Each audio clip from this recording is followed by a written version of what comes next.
Episode 7 वहीं से शुरू होता है जहाँ पिछला एपिसोड खत्म हुआ था। सियोंगो रुक नहीं रहा था तो रयू से अपनी हील फेंक कर मारती है। सियोंगो रयू को उसकी हील उसे पहना देता है। वो बताने ही वाला होता है सब, पर तभी वहाँ रयू का एक्स फियांसे योनजुन आ जाता है। इसे देखकर योनजुन उसे पूछता है, तुम यहाँ क्या कर रही हो? तो योनजुन रयू से कहता है, मुझे तुम्हारी बहुत ज्यादा याद आ रही थी, इसलिए तुम्हारे पास आ गया। पर सियोंगो रयू का हाथ पकड़कर ले जाने लगता है, पर पीछे से योनजुन भी रयू का हाथ होल्ड कर लेता है। अब यहाँ सियोंगो और योनजुन लड़ने लगते हैं, पर तभी वहाँ रयू के मॉम डैड वहाँ आ जाते हैं। योनजुन को देखकर तो डैड बहुत गुस्सा होते हैं। वो उसे मारने ही जाते हैं, पर मॉम उन्हें घर भेज देती है और सियोंगो को भी घर जाने को कहती है। और मॉम योनजुन को अपने घर लेकर आ जाती है और उसे बहुत अच्छे से खाना खिलाती है। डैड को तो ये सब देखकर बहुत गुस्सा आ रहा था। उधर सियोंगो तो रयू के घर के बाहर ही घूमने लगता है। तभी वहाँ मोयोम आती है और उसे अंदर जाने के लिए कहती है, पर सियोंगो बताता है नहीं जा सकता अंदर, घर में बिन बुलाया मेहमान आया हुआ है। वो बताता है रयू का एक्स फियांसे आया है, जिसे सुनकर तो मोयोम बहुत गुस्सा होती है और सियोंगो को उसे अंदर चलकर मारने के लिए कहती है। सियोंगो कहता है तुझसे ज्यादा तो मुझे उसे मारने का मन कर रहा है। खाना खिलाने के बाद मॉम रयू और योनजुन को एक साथ बिठाती है और योनजुन से पूछती है, क्या रयू ने तुम्हें चीट किया? तो योनजुन मना करता है। मॉम को तो बस यही सुनना था। मॉम तो बहुत गुस्सा होती है और योनजुन को मारने जाती है। मॉम को तो डैड और रयू भी नहीं रोक पा रही थी। मॉम योनजुन को बाहर निकलने के लिए कहती है। उधर मोयोम और सियोंगो कन्वीनियंस स्टोर के बाहर ड्रिंक कर रहे थे। मोयोम तो योनजुन को मारने की बात करती है, पर सियोंगो कहता है मैंने तो ऐसे ही बोल दिया था, मैं कौन होता हूँ उसे मारने वाला? तो मोयोम कहती है तू उसका बचपन का दोस्त है। सियोंगो कहता है वही तो, सिर्फ दोस्त हूँ। मोयोम उसे कहती है दोस्ती ही तो सबसे बड़ी होती है। तो सियोंगो कहता है पर रयू को मेरी वजह से और बुरा लगा तो? जिसे सुनकर तो मोयोम बहुत फ्रस्ट्रेट हो जाती है और कहती है तू कब तक पट्टू बनकर रहेगा? तू रयू को अपनी फीलिंग्स बता क्यों नहीं देता? सियोंगो कहता है तूने पढ़ लिया था मेरा लेटर? मोयोम कहती है हाँ, मैं तो बल्कि हाई स्कूल से तेरी फीलिंग्स के बारे में जानती हूँ। सियोंगो कहता है तूने रयू को तो नहीं बताया ना? तो मोयोम कहती है मैं क्यों बताऊं भला, तू खुद उसे अपनी फीलिंग्स के बारे में बता, अपनी फीलिंग्स का सामना कर, अगर देर हो गई तो मैं भी कुछ नहीं कर पाऊंगी। और वो चली जाती है। उधर योनजुन रयू को बताता है मैं जानता हूँ मुझसे गलती हुई है, मैं उसके लिए तुमसे माफी भी मांगता हूँ, मैं तुम्हारे बिना अधूरा हूँ, मैं यहाँ तक कि तुम्हारी वजह से अपना काम भी कर नहीं पा रहा। रयू कहती है ये सब मेरी वजह से नहीं हो रहा, ये सब इतने साल साथ में रहने का असर है जिसकी वजह से तुम्हें हैबिट हो गई है। मैं बहुत आगे आ चुकी हूँ, इसलिए मुझे भूल जाओ। अब रयू अपने घर तो नहीं जा सकती थी, इसलिए वो मोयोम के घर चली जाती है, जहाँ मोयोम रयू से पूछती है कि क्या वो बात अब भी तुम पर लागू होती है। हमें एक फ्लैशबैक दिखाया जाता है जहाँ सियोंगो ने ये बात सुन ली थी कि वो अपने एक्स से प्यार करती है, पर उसने उससे पहले कुछ और भी कहा था। वो कहती है मेरी भले ही योनजुन के साथ बिताई हुई बहुत सारी अच्छी मेमोरीज हैं, पर मैं अब बहुत आगे आ चुकी हूँ, मैं मूव ऑन करूंगी, बैक टू प्रेजेंट। रयू कहती है हाँ, वो बात अब भी लागू होती है, मैं योनजुन के पास दोबारा नहीं जाऊंगी। जिसे सुनकर मोयोम को रिलीफ मिलता है। इधर रयू तो बस सियोंगो के बारे में सोच रही थी, वो तो बस सियोंगो का नंबर ही देखे जा रही थी। दूसरी तरफ सियोंगो भी बस रयू के नंबर को देखे जा रहा था, पर दोनों में से कोई भी पहले कॉल नहीं करता। नेक्स्ट मॉर्निंग मॉम डैड से कह रही थी कि योनजुन जरूर रयू को मनाने आया होगा और उसे वापस ले जाएगा। डैड तो गुस्सा करते हैं और कहते हैं नहीं, रयू वापस योनजुन के पास नहीं जाएगी। तभी मॉम के फोन पर योनजुन का मैसेज आता है, जिसे देखकर मॉम तो बहुत खुश होती है और जल्दी से रयू के रूम में जाती है और उसे बाहर जाने के लिए कहती है। तो रयू कहती है मैं वैसे भी अभी बाहर ही जाऊंगी। मॉम कहती है तो ऐसे कपड़े में कौन बाहर जाता है, और रयू को एक ड्रेस लाकर देती है और कहती है जाने से पहले मेकअप भी करके जाना। रयू को तो कुछ गड़बड़ लगती है, पर फिर भी वो पहन लेती है और जब वो बाहर आती है तो बाहर योनजुन को खड़ा देखती है। वो समझ जाती है इसलिए मॉम इतनी एक्साइटेड हो रही थी।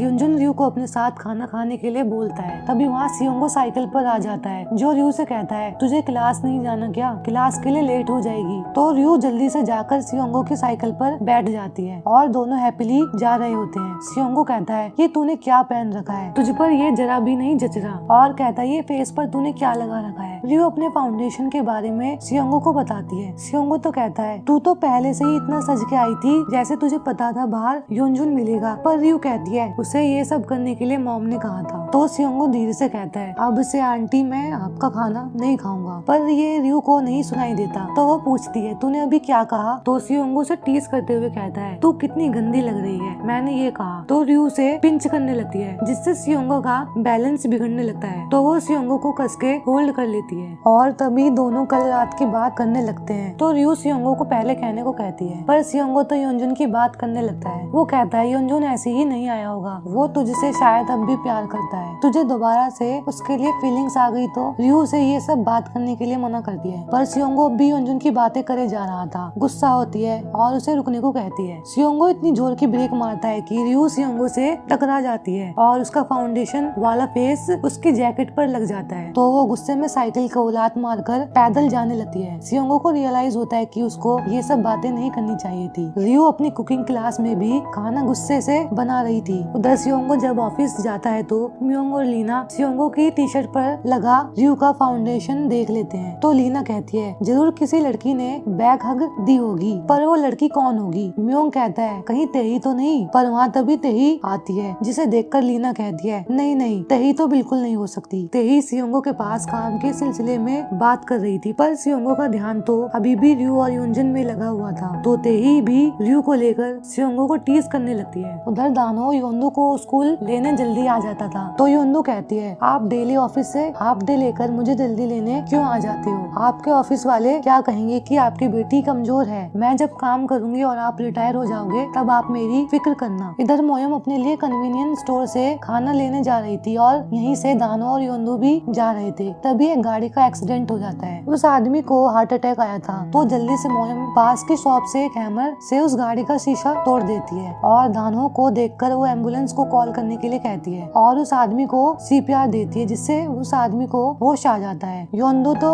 मोयम को देखकर बहुत इम्प्रेस होती है। उधर जब रयू अपनी कुकिंग क्लास से जा रही थी तो उसे रास्ते में योंजुन मिलता है। रयू तो उसे इग्नोर ही करके जा रही थी, पर योंजुन अपने पैर में दर्द का बहाना करने लगता है। रयू उसके पास आती है तो वो रयू से सॉरी वगैरह कहने लगता है, पर रयू मना करके जाने लगती है। तो योंजुन उसे आखिरी बार साथ में खाना खाने चलने की रिक्वेस्ट करता है। उधर मोयम अपनी ड्यूटी खत्म करके अपने घर जा रही थी, पर उसे रास्ते में दानो और योंदो मिलते हैं। मोयम योंदो से जब बात करने जाती है तो योंदो से नीचे झुकने के लिए कहती है और उसके चोट पर वो बैंडेज लगा देती है और दोनों की फ्रेंडशिप दोबारा हो जाती है। क्योंकि आज योंदो को मोयम बहुत कूल लगी थी। वो दोनों घर जा रहे थे। वो लोग मोयम को भी लिफ्ट देने को कहते हैं। तीनों हैप्पीली अपने घर के लिए जा रहे होते हैं। फीवर था, वो लोग इसलिए कार का एसी ऑन नहीं करते। तो दानो को गर्मी लगने लगती है तो वो अपनी जैकेट उतार देता है। दानो मोयम से कहता है योंदो तो आज तुम्हें देखकर बहुत इम्प्रेस हो गई थी, वो तो तुम्हें अपना सुपर हीरो समझ रही थी। दानो कहता है रियल सुपर हीरोज तो हमारे आसपास हैं। दानो कहता है तुम कितनी ब्रेव हो, तुम किसी से नहीं डरती। मोयम कहती है हाँ मैं किसी से नहीं डरती, पर मुझे भी डर लगता है कहीं मैं किसी की जान बचाने में देर ना कर दूं। और वो कहती है पर मैंने रियल लाइफ सुपर हीरो को देखा है जब मैं घायल इंसान को ले जा रही थी, पर जब कोई हमें रास्ता नहीं दे रहा था। हमारी एम्बुलेंस के आगे वाली गाड़ी के शख्स ने ट्रैफिक क्लियर करने में हमारी हेल्प की थी। मैं तो उसे ही अपना सपनों का राजकुमार कहती हूँ, पर मैंने उसका फेस तो नहीं देखा, पर इसलिए मैं उसे मड फ्लैट मैन बुलाती हूँ। तो दानो कहता है इसका क्या मतलब है? तो मोयम कहती है उस आदमी ने एक टी शर्ट पहनी हुई थी जिस पर लिखा था I love you mud flats. दानो तो हैरान हो जाता है और जोर की ब्रेक लगाता है जिससे वो थोड़ा आगे हो जाता है और कॉन्फिडेंटली उसने आज वो ही टी शर्ट पहनी हुई थी। मोयम शॉक होती हुई पूछती है तुम्हें ये टी शर्ट कहाँ से मिली? तो दानो बोलता है एक स्टोरी कवर करने के लिए मैं एनवायरमेंटल ग्रुप से मिला था जिनका नाम था मड फ्लैट गार्डियन, तो उन्होंने ही मुझे ये टी शर्ट दी थी। तो मोयम कहती है फिर तो तुम उस आदमी को जानते होगे। अब बेचारा दानो कैसे बताए कि वो आदमी वो ही है? तो दानो कहता है मैं नहीं जानता, पर उस ग्रुप में सभी बूढ़े लोग थे। पर मोयम कहती है मैंने उस आदमी को पीछे से देखा था, वो आदमी यंग था, उसकी हाइट बिल्कुल लगभग तुम्हारी जितनी ही थी। और ये कहते ही मोयम समझ जाती है वो आदमी और कोई नहीं दानो ही था।